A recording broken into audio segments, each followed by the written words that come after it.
Sedikit saja untuk memperkuat saja. Jadi menulis topik, panduan menulis topik sedikit tipsnya. Satu, ini jadi penting. Nah, REDD ini harusnya kita pandang sebagai tools untuk meningkatkan daya dukung, daya guna lahan hutan untuk multi manfaat.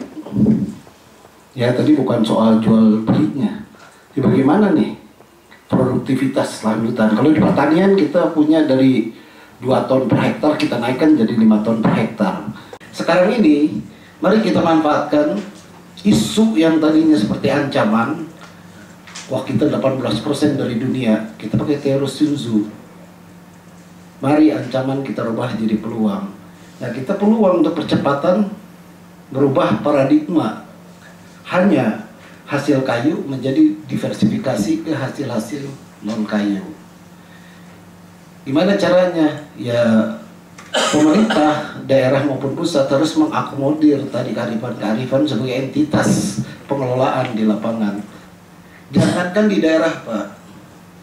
Kebijakan Renstra Pertanian menyiapkan 8 juta hektar untuk kebun. Itu di renstranya. Sama, Pak. Jadi akhirnya kalau kita lihat dengan di sini, kalau tidak ada harmonisasi dalam pelaksanaan, maka akan terjadi kontraproduktif, trade-off. Yang satu jaga karbon, yang satu bikin emisi. Akhirnya total football kita rugi gitu. Dalam Undang-Undang 41 juga, tadi sekalian saya menjawab, Undang-Undang 41 tidak mengakomodir hak adat.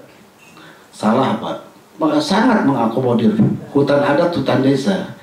Tapi ketika bicara hak, ya, itu adalah ada di Undang-Undang 579, ada di Depdagri.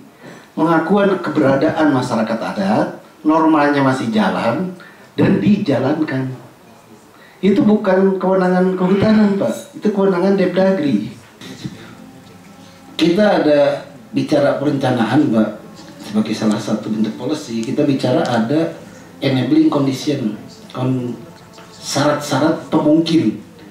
Bapak-bapak dikasih duit, baik mau di NGO-nya ataupun di siapapun, ketika harus didukung ada kerangka regulasi yang memungkinkan itu dilakukan.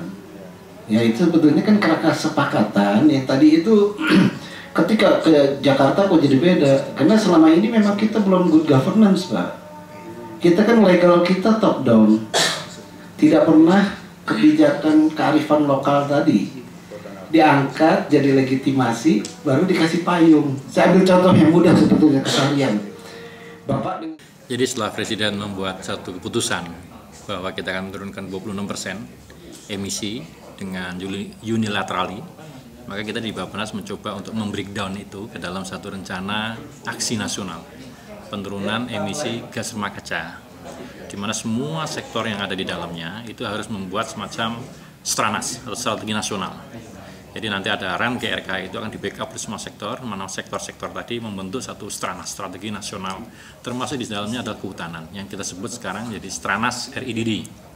Nah, stranas REDD ini sekarang kita susun. Sebetulnya ini tidak terkait apakah kita punya LOI atau tidak. Ini merupakan payung kebijakan nasional untuk bidang kehutanan yang terkait dengan deforestasi dan forest degradation.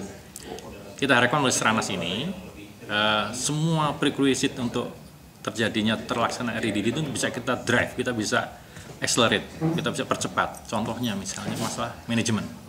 Gimana supaya hutan yang kita miliki ini mempunyai manajemen yang jelas. Artinya hutannya harus jelas di mana letaknya, berapa besar, siapa yang mengelola, rencana apa yang akan dibuat di dalamnya, apakah dia hutan konservasi, apakah hutan lindung, apakah hutan produksi.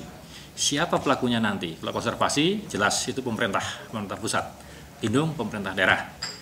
Produksi bisa melibatkan BUMN, bisa melibatkan BUMD, bisa melibatkan dunia swasta, bisa melibatkan masyarakat. Adanya HTR, HKM, dan sebagainya itu kan masyarakat terlibat. Nah, ini semua kita ingin susun.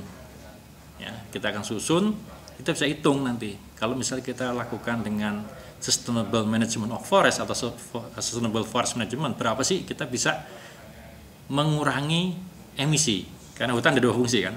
Ada emisi dan juga ada carbon stock. Yang mengurangi emisi berapa, yang carbon stock berapa. Ini yang sebetulnya kita akan buat. Nah, kita harapkan Bappenas sebagai koordinator bisa menyepakati dulu pada level nasional, scientific basis-nya kita siapkan, kemudian setelah draftnya selesai kita akan rilis kepada stakeholder di luar dengan teman-teman LSM, dengan akademisi, dengan masyarakat. Kira-kira hal seperti ini gimana? Kalau misalnya ini oke, nanti tahap berikutnya kita revisi, kita bicara sama provinsi. Gimana kalau misalnya provinsi Riau, Jambi, yang hutan-hutannya banyak, Sumatera Selatan, Lampung, kemudian Kalimantan dan semua lah. Itu kita terapkan RIDD. Mungkin nggak? Kalau nggak mungkin kenapa? Kalau kita bicara lokasinya di mana, besarannya berapa, siapa pelakunya, mungkin nggak? Kalau nggak mungkin, gimana solusinya? Sehingga nanti kita mempunyai satu kesepakatan nasional yang terkait dengan strategi nasional RIDD ini. Bukan hanya buatan pusat, bukan, tapi merupakan buatan seluruh bangsa Indonesia. Ini rencana kami di Bappenas.